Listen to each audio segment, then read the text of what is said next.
My name's Juliet Eve. I'm from the Facade Academy of Face and Body Art, and here today we're at Paradise Wildlife Park for my annual Paradise Jam.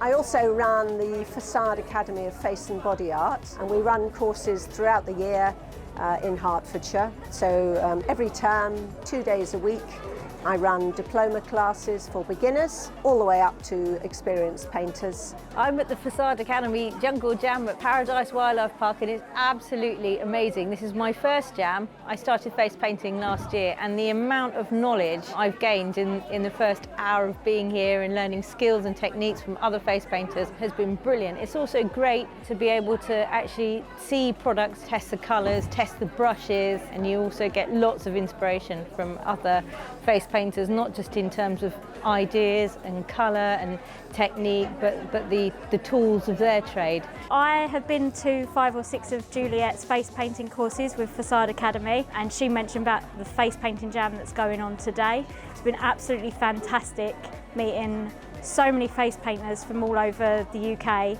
learning all different techniques, different shops, blings, balloon artists here. It's been great to be able to bring the kids as well and tie everything in.